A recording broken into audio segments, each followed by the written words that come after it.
Welcome to the Voices That Propel Us, stories of justice, action, and community, a space where justice meets action and community voices rise. Each episode, we bring you stories from the front lines, changemakers, disruptors, and everyday heroes who are building a more just, equitable, and liberated world. This is more than a podcast. It's a call to listen, learn, and move together.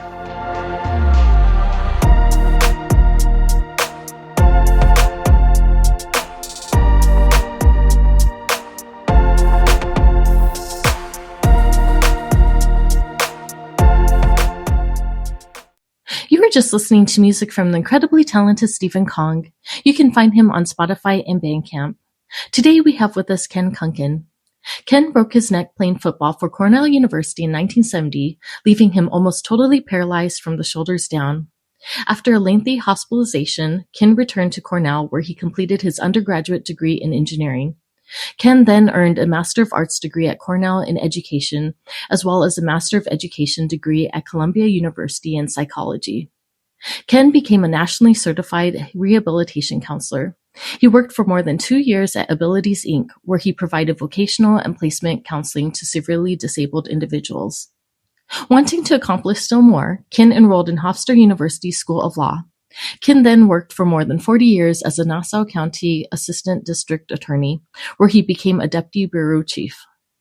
Ken is married and the father of triplet boys. I Dream of Things That Never Were, the Ken Kunken story, was published in 2023. Well, hello. Thank you so much for taking the time today to share this platform with me. I think you have such a powerful story to share. And, I really love your work around advocacy and bringing more awareness to other people as well. But how are you doing today? I'm doing great. Thank you. And thank you for having me as your guest. Yes, no, of course. As I said, I think you have such a powerful story. You're such an inspiration to people, and I can't wait to, dig deeper into your story and the work that you do. So just to start off, before we talk about your work in advocacy, I'd love to take you back to that moment in 1970 where, you were talking about your life transforming. So how did that moment reshape not just your body, but also how the world began to see you and also how you saw yourself? Okay, well, in 1970, I was a fairly typical 20-year-old college student at Cornell University. It was the beginning of my junior year. I certainly worked hard in school, and I loved sports, and I was a member of a fraternity, and I had a lot of good friends. And like many 20-year-olds, I dreamed of leading a useful, productive, rewarding, and happy life. But on October 31st, 1970, I was playing on Cornell's lightweight football team. It was a special league they had for players that were smaller than the heavyweights. For my league, you had to weigh 154 pounds or less in order to play. Although most of the players weighed more than that by game time. You weighed in 2 days before the game. But I was naturally under that weight. So I was playing in a game against Columbia University. And on a kickoff, when I ran down the field and tackled the ball carrier, I broke my neck and severely damaged my spinal cord. And as a result, I'm almost totally paralyzed from the shoulders down. So I'm a quadriplegic. I have very little movement in my left arm, nothing on my right side of my body. And I've lost most of the feeling throughout most of my body. Wow. No, thank you for sharing that. And I'm so sorry that you had to experience that. But during your long recovery and rehabilitation, what assumptions did you notice that people were making about your abilities? And how did those assumptions differ from what you thought you were capable of? Well, after my injury, I spent the next 9 months and 20 days in various hospitals and rehabilitation centers. Okay. And at that time, I didn't know of many other people who had spinal cord injuries similar to mine. I was heard about 25 years before Christopher Reeve's devastating injury. Now, he shed a lot of light on what it was like to have a spinal cord injury. But when I was injured, you really didn't hear much about people with spinal cord injuries. This was about 20 years before the Americans with Disabilities Act. So facilities out in public were not very accessible. So you didn't even see many people who used wheelchairs out in public back then because they had difficulty navigating around the area. I had a couple of roommates in the rehab facility who had been hurt longer than I was with spinal cord injuries. They all had more movement than I had, but they weren't seem to be doing much with their lives. And nobody seemed to expect them to be doing much with their lives. And I know when I tried to learn more about my disability, I saw that the rehab facility put out a pamphlet that described what a spinal cord injury was like, what type of movement you might have, where your level of sensation might be, how it would affect your other bodily organs like your breathing, your bladder, your kidneys. But they also had a page on what type of careers you could eventually do. And now I couldn't even turn the pages of this booklet, but with somebody helping me, when they turned the page to get to what type of careers you could do, the only career I saw for someone hurt at my level in my neck, which is between the fourth and fifth cervical in the neck, the only thing I saw was that someday I may be able to sell magazine subscriptions over the telephone. And I was devastated when I saw that. I mean, at that time, I was studying industrial engineering at one of the most prestigious schools in the country. And now they were talking about possibly selling magazine subscriptions over the telephone. And at that time, I couldn't even dial a telephone. They were rotary phones, not even touch-tone phones. So I was absolutely devastated. And everybody seemed to have such limited expectations about what somebody with a spinal cord injury could do. Yeah, no, I'm so sorry that you had to experience that. And actually, a little bit about myself. I was actually a job developer for people with disabilities. I worked at the Center for Independent Living, CIL in Berkeley, and yeah, I was just like, I don't know, shocked by just like this blatant like stigmas that people have or just stereotyping of people with disabilities. I remember I'd go into stores sometimes or restaurants and ask, can you, would you be open to hiring people with disabilities? And I talk about it. And they would say things like, don't they move too slow or don't they think too slowly? And I'm like, what? No, they're just people. It's just they might need, different accommodations to make the work. But I think people just have these assumptions about what it is, to be a person with a disability, which is why, I want to do this podcast too, like telling the human stories behind, these different labels that people might be having. But I'm sorry that you had to experience that yourself as well. Well, you know what happened? I mean, obviously I have a physical disability, but it didn't affect me intellectually Right, as all. right. But unfortunately, a lot of people had just assumed if you have limited mobility and limited use of your arms, that you also must be intellectually affected by it. Right. And when people used to come into my room, they talked to the person next to me and asked them questions about me as if I couldn't speak for myself or wasn't even in the room. And that included the medical professionals who should have known better. They did that as well. Wow, no, I'm so sorry that you had to go through that. And something about your story that I really appreciate too is like your courage to speak out too. So you testified before the U.S. Senate while still a patient.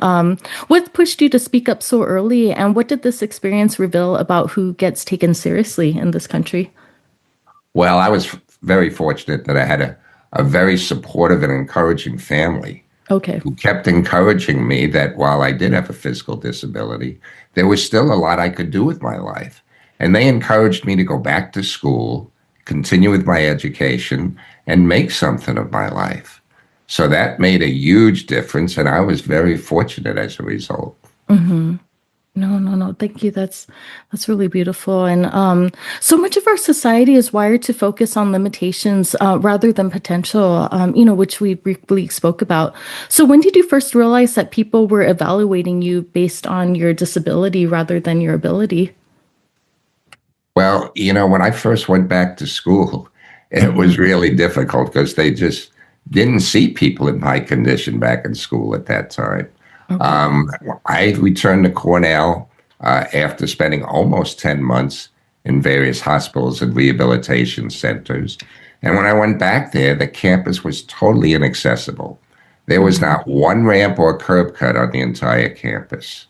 Wow. So wherever I went, I had to be either pulled up or bounced down a lot of steps every single day. And people just assumed if you have disabilities such as mine, you probably wouldn't be back in school and back on campus. So I might add that I was able to finish my undergraduate degree where I was studying industrial engineering those next 2 years, and I became the first quadriplegic to ever graduate from Cornell University. And I was fortunate that I had a psychology professor. I was taking psychology as an elective, and he encouraged me to pursue a career in counseling where perhaps I could help others and counsel others who were going through difficult times or experiencing hardships in their life. So I pursued a career in counseling. I earned a master's degree from Cornell in counseling, and then a second master's degree from Columbia University in counseling.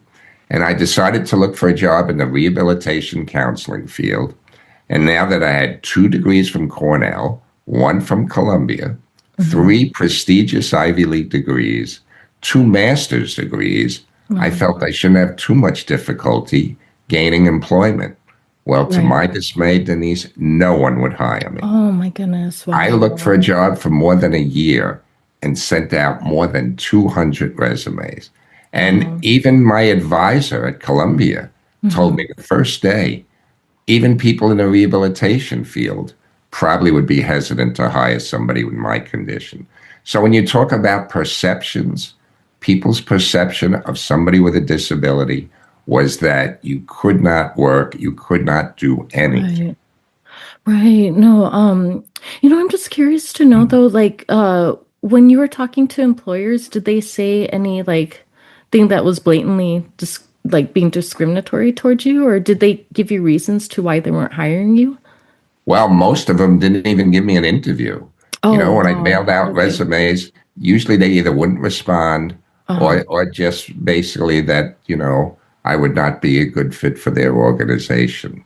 So it was really difficult. I actually went for one interview where I traveled more than an hour, where I actually interviewed to be a rehabilitation counselor at a prison where they advertised they were looking for a rehabilitation counselor. And when I got there, the interviewer took one look at me and just said, no, you wouldn't be appropriate, and didn't even do the interview. Wow. After I traveled an hour to get there. Oh my goodness. And that Without was even only, giving me the wow. interview. No, that's that's something that I noticed even like today that we have these anti-discrimination laws. Like I was telling you too, I've seen people still have that kind of discrimination. So I was just wondering if like people gave you other excuses for not hiring you when you knew like, it was because of your disability why they Oh, weren't it was hiring clearly you. because of Okay. that. And those Yeah. anti-discrimination laws came after my injury. Right. No, I remember you So, saying that. when I was injured in 1970, they didn't have those laws back then. Okay. So it took quite a while for me to be hired. And I was finally hired by an organization on Long Island called Abilities Incorporated, which was part of what was then called the Human Resources Center. And it's now called the Viscardi Center after its founder, Dr. Henry Viscardi Jr. And he hired me to be a counselor to other individuals with disabilities. And Denise, that changed my life. Having that opportunity totally changed the way I viewed myself. It helped increase my self-confidence and my self-esteem and feelings of self-worth. And it made a tremendous difference in my life just to be given that opportunity to work. Yeah, no, thank you for sharing that. And I'd love to further explore just how this shows up in the workplace too. So, how do you define ability in a way that challenges traditional workplace norms and expectations?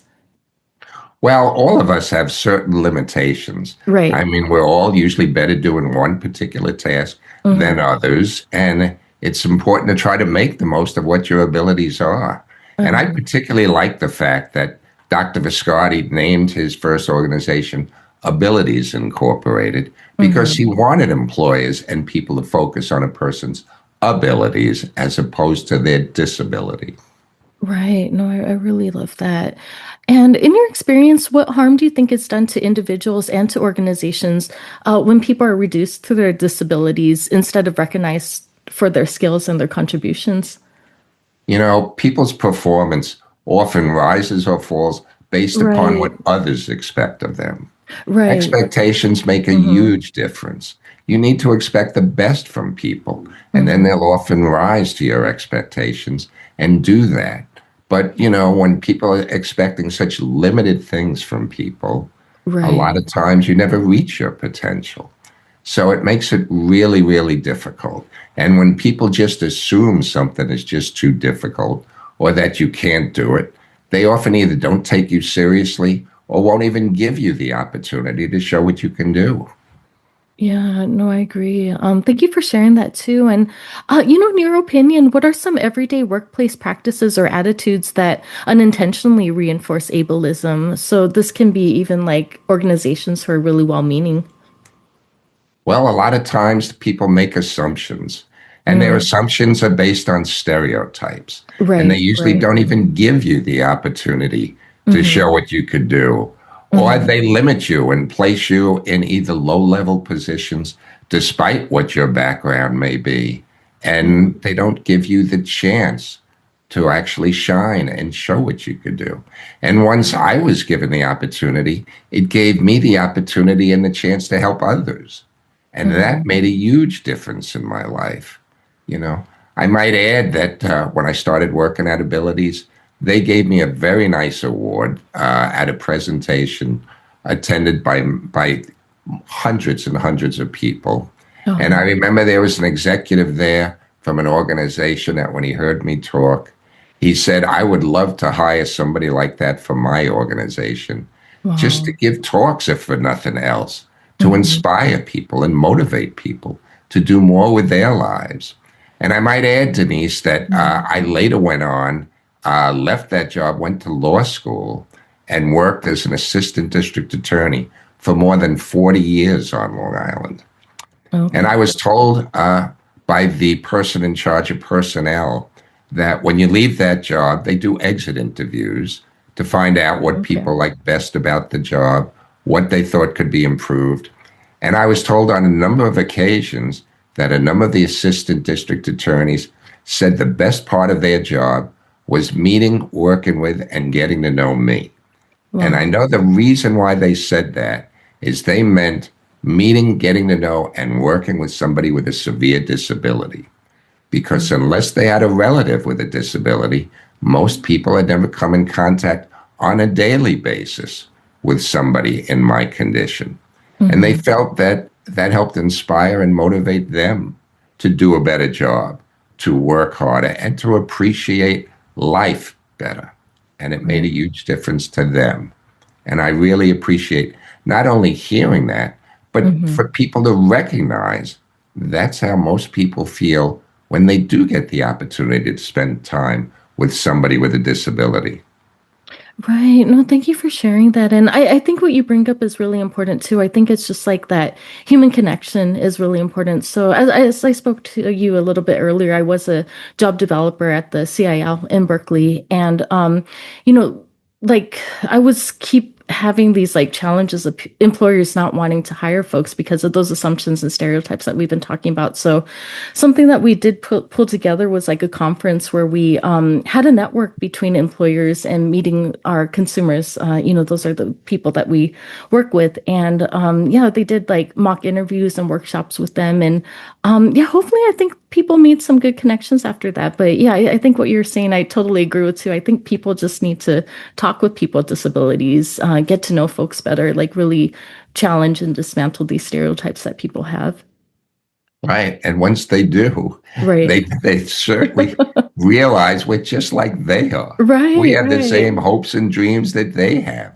We just right. may need to go about achieving them a little differently. No, I really love that. So, I'd love to talk more about your work as a counselor. So, you worked as a vocational and rehabilitation counselor, supporting people with disabilities. So, what patterns did you see in how employers assess talent, and where do you think that they got it wrong? Well, this was back in the late 70s when I was working there. Okay. And you didn't see a lot of people with severe disabilities in the workplace back Mm-hmm. then. And people just assumed that Mm-hmm. somebody with a disability would not be qualified to work. And it Mm-hmm. often took a lot of convincing to show an employer that sometimes people with disabilities make some of the best workers an employer has ever hoped to hire. Oh, And I might add, I told you that I later worked at the district attorney's office. And the okay. district attorney's office chose to actually establish an award named for me, the Mm-hmm. Kenneth J. Kunken Award, Oh, because they wanted to honor an assistant district attorney each year who showed the same hard work ethic, the mm-hmm. positive approach to the job, the impact that you had on other people in the office as the person with a disability. That's what they wanted to honor. And now they give out that award every year. Wow, that's incredible. How does it feel to you though to like have an award named after you? That's really wonderful. Well, it's an incredible honor that I Yeah. appreciate, but I really appreciate it because it shows everyone. It shows the people in the office and Hmm. people outside of the office that the work ethic of somebody with a disability is something not only to be recognized, but to be encouraged. That's what we're looking for in a good Right. employee. Yeah, no, thank you for sharing that. That's wonderful. And something that's really important to me is not just getting a foot in the door, like you were talking about, like even getting hired in the first place. But I think it's also important for folks to have like leadership opportunities as well. So what does it look like when a workplace truly evaluates someone based on ability rather than disability, and not just in hiring, but also advancement and leadership?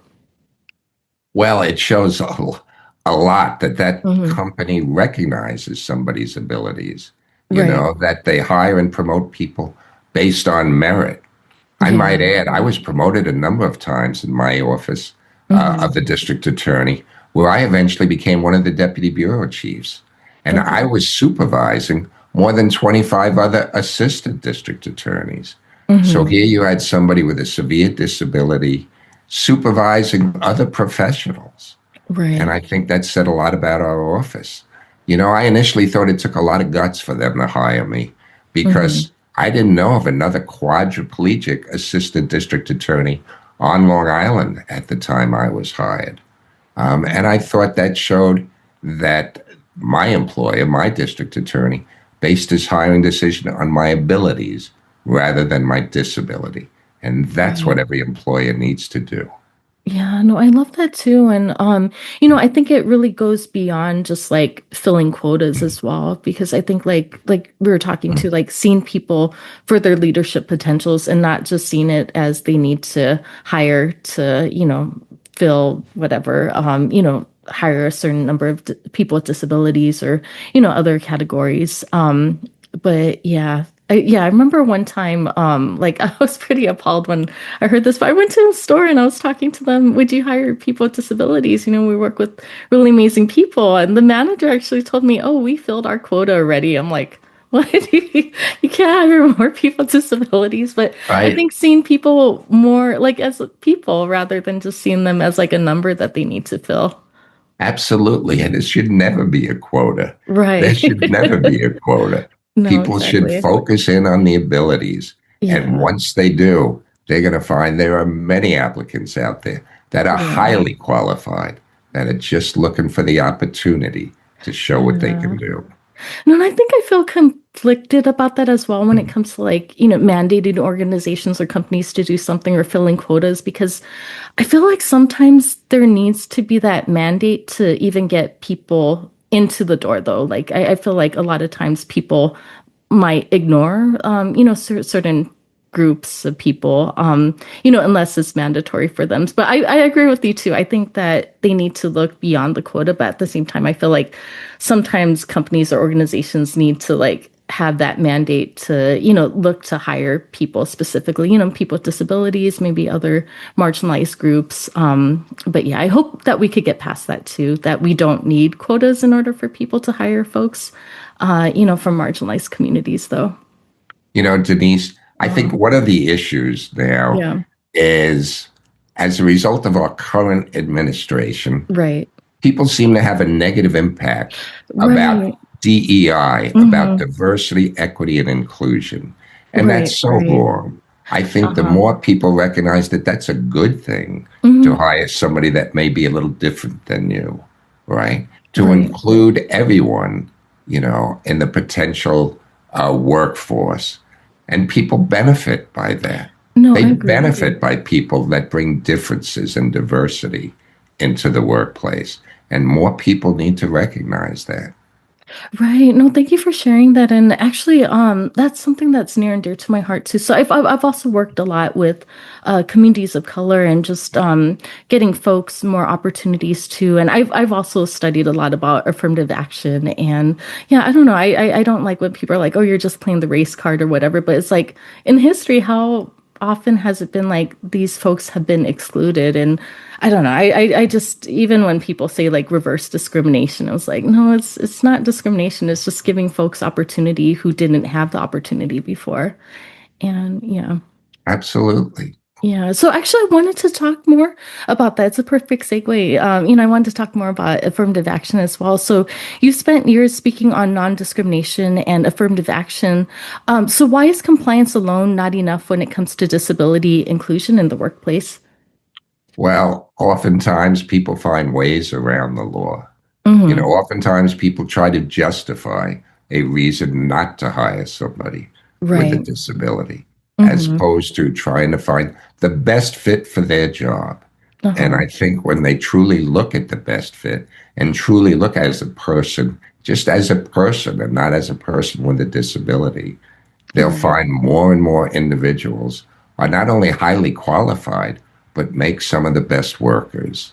And it's Mm-hmm. important for people to appreciate that. And the more they come in contact with somebody with a disability and see how well that person can work and how well that person gets along with his or her coworkers, that will make an enormous difference. And it's that personal contact that each person eventually comes in contact with or experiences that will change their beliefs. Right. No, thank you for sharing that. And so yeah, we know you talked about this a little before, but I'd love to talk with you more about it. But as an assistant district attorney and later deputy bureau chief, how did your lived experience influence how you evaluated competence, credibility, and leadership in others?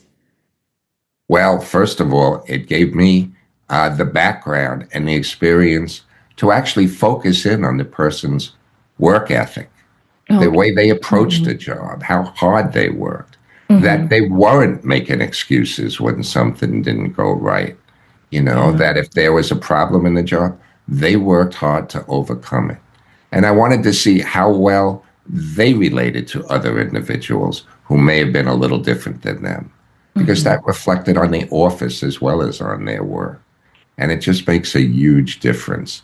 And I think, I believe it was Booker T. Washington who Okay. once said, success should be measured not so much by the position one has reached in life, but by Right. the obstacles one has overcome in obtaining it. And I think that made so much sense. Sometimes you better appreciate somebody's work ethic, their Mm-hmm. ability to work hard, to work well, uh, based on what challenges they've faced in their life. And I found that when I was in the courtroom, I never needed to even mention my disability. I believe it would leave people with the impression going away that somebody with a disability could work and work well without Mm-hmm. ever mentioning my disability because they had the opportunity to observe it. Right. No, that's really beautiful. Thank you for sharing that. And I know that we talked a lot about like discrimination still happening today, like even though we have like anti-discrimination laws, but how do legal and institutional systems still measure productivity and success in ways that exclude disabled people? Well, I think people get so tied into the way jobs have been done in the past that Okay. they don't appreciate there may be different ways to approach a job, a Mm-hmm. different way to handle the same tasks. And Mm-hmm. now with the advancements in computers and technology, there's an awful lot people with a disability can do now that they weren't able to physically do in the past. Uh-huh. No, thank you for sharing that. And just from your vantage point, what structural changes are most urgent if we want workplaces to move from accommodation to true equity? Well, obviously, part of it is the actual physical accessibility, Okay. to have elevators that have braille next to Hmm. the buttons as well. to have widened doorways, to have ramps instead of steps, to have computer access so people can use that to do certain functions and tasks. But part of it may be just, a reorganization of what tasks are retired for a job. I mean, for me, one of the tasks that we had to do in the district attorney's office was to handle warrants on a 24-hour basis when they come in. And the office knew it would be difficult for me to do that at nighttime. So they reassigned that task to another ADA and gave me different tasks and responsibilities instead. So I was still more than carrying my own weight, but they recognized there were certain tasks that I may not be able to do. I may not be able to get up in the middle of the night and go to a crime scene. But they gave me other tasks to do and reassigned those tasks. And that made a huge difference in terms of what I could physically do. And that applies to many jobs. Sometimes they may need to modify a job or change the responsibilities where other people would assume part of it and you would assume part of another responsibility.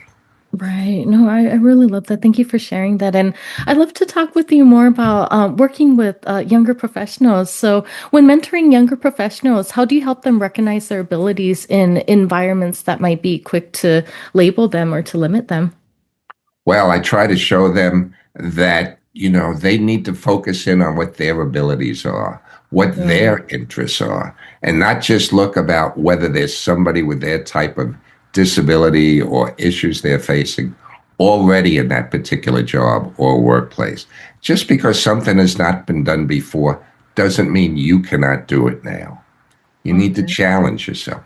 You need to believe you can accomplish anything you set your mind to. And that's how I've tried to live my life. No, that's really cool to hear. And have you noticed when you really help to open a young professional's eyes of what kind of value that they bring? Because I could see that, after hearing a lot of negativity or not getting the job that they want, that being really discouraging. But have you seen when you really help to inspire folks to see the potential that they have? Oh, quite a bit. Okay, In that's fact, cool. I'm actually going to be meeting one of my former interns Okay, for lunch tomorrow. Now, this that's was really an cool. individual who had no idea what he wanted to do. And he became an intern for me while he was still in college. And he decided he liked it so much that he went and studied to be a paralegal. And then he liked that so much that he then went to law school and actually worked in the district attorney's office for a while. And that was as a result of him seeing what actual work was like by being an intern with me. And I found that when I was working as a rehab counselor at the Viscardi Center, it showed that a number of individuals then went on, left there, and got jobs in various fields. And it helped them accomplish a lot more than anyone thought would be possible. And I'm so proud to say that I'm now on the Viscardi Center's board of directors. And that makes me feel so well, so positive about the way things have developed, that they felt I can have a positive impact on the center as a whole, as well as other people outside the center. And I'm proud to say that as a result of what I've done, my family has taken such an interest in me and helping me every step of the way that my cousin Roy Danis is now the chairman of the board of directors of the Viscardi Center. That's how involved my family has become. Yeah, no, that's so wonderful to hear. Just the inspiration that you've been to so many different people. And so something that I do want to do with this podcast is show people how they can be in solidarity with different communities and be allies for different communities and go beyond their own communities. So for listeners who want to be better allies to disabled communities, what's one mindset shift that you believe is essential?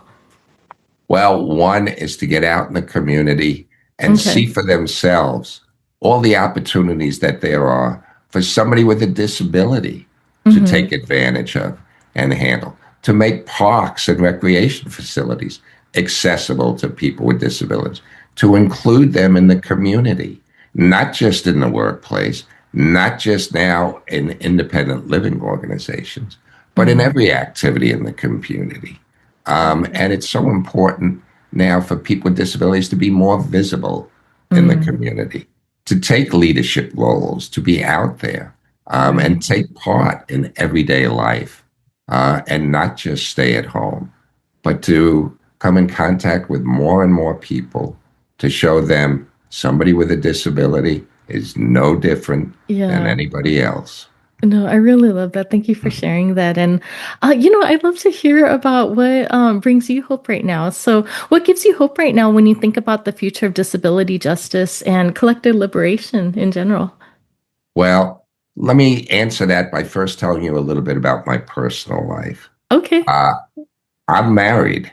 I Uh-huh. got married more than 30 years after Mm-hmm. my disability, after my injury. And when I got married, my wife, her name is Anna, who never saw me as just a person in a wheelchair. She saw me Right. as, an individual as she would any other man. Mm-hmm. She said that she wanted to have my baby. And this was Okay. despite the fact I had been paralyzed for more than 30 years Uh-huh. and was already in my 50s. Mm-hmm. And we believed together nothing was impossible and that we could do anything we set our minds to. So we looked into various options, including in vitro fertilization, and Okay. we're very excited to learn it still may be possible for someone even in my condition. So we Right. pursued it, and on January 24th, 2005, Uh-huh. I was present in the delivery room Oh, when my wife Anna gave birth to triplets. We have wow. That's three incredible wonderful. sons, Joey, Jimmy, and Timmy. They're now Uh-huh. juniors at three separate colleges in upstate New York. And the reason why I want to mention this is Mm-hmm. nothing is impossible for somebody in a wheelchair to live not only a productive professional life, but to Mm-hmm. have a wonderful personal life as well that involves family, children, and a lot of good friends, and experience every wonderful aspect of life. I live a very normal life, in a wonderful house that we made accessible to me. I had a wonderful career, and now I'm enjoying retirement with my family and being able to relax and try and help others, whether it be on the board of directors of the Viscardi Center. Mm-hmm. I'm on the Cornell University Council, the Okay. Cornell University where I went to school. I'm also involved in a member of a rehabilitation society here in Okay. Long Island. And there's an awful lot I find that brings not only me enjoyment, but hopefully helps others along the way. Wow, that's such a beautiful journey. And, I'm so happy for you and your beautiful family as well. And, thank you so much for your time. I had such a wonderful time talking with you and getting to know you and your story and your journey better. But just as we're wrapping up, when listeners reflect on your story, what do you hope it propels them to do differently? And this could be in how they hire, how they lead, or how they show up for one another. Well, for one, as I indicated, don't listen Hmm. to the naysayers. Don't Right. listen to people who tell you something is just too difficult or that Hmm. you can't do it. What's important is how you feel about yourself, to never Hmm. give up on yourself. We all have some dark, difficult days, but the next day will hopefully be better. And to look at the Yeah. positive side of everything and to believe in yourself and to believe in others and to keep Hmm. your expectations high for yourself and for others. Okay. No, thank you so much. That's a really beautiful way to, just wrap up right now. And, thank you again for your time. And, I just want to say, just even the short time talking with you, I feel like you're such a beautiful person. You've done so many incredible things, and I'm really grateful and honored to be connected with you. But just lastly, how can people find you if they'd like to connect with you? Thank you. Well, Hmm. they can go on my website, Okay. which is kenkunken.com. That's my name, Ken Hmm. Kunken, and it's kenkunken.com. And my website will tell them even more about my life and my journey, but it'll also tell them how to get a hold of my book. I Okay. wrote a book. It's called I Dream of Things That Never Were, The Mm. Ken Kunken Story. It's available on Amazon, but it's also available in other ways to purchase it. And if they go to my website, that will share with them more ways they can get in touch with me or read about my journey. And hopefully that will help and inspire others. Okay, that's really wonderful. And yeah, just before wrap up, would you like to talk more about your book or anything, or like what inspired you to write that? Well, I had an individual visit me while I was still in the rehab center, Okay. 6 months after my injury. Mm-hmm. And they felt so little was known about spinal cord injuries back then, and that perhaps by sharing my story, it could help other people know that there's a lot you could do and what the rehabilitation process was like. And he also felt by talking about my story, it may help me at times that I was becoming very depressed at what my limitations were. And by talking about it, that helped me as well.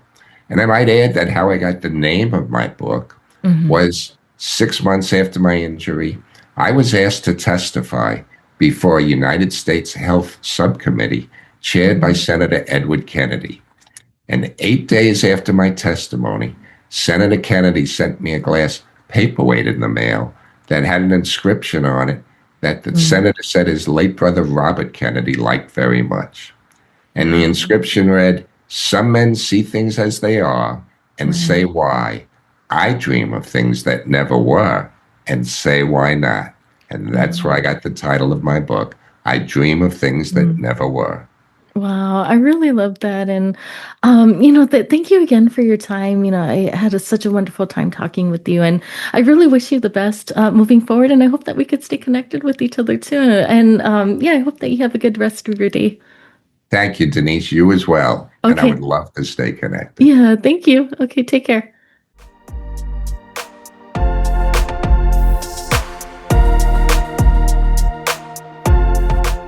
Thank you for being here and tuning in to Voices That Propel Us, stories of justice, action, and community. Your presence in this movement matters. If today's conversation moved you, share it, talk about it, and keep the work going.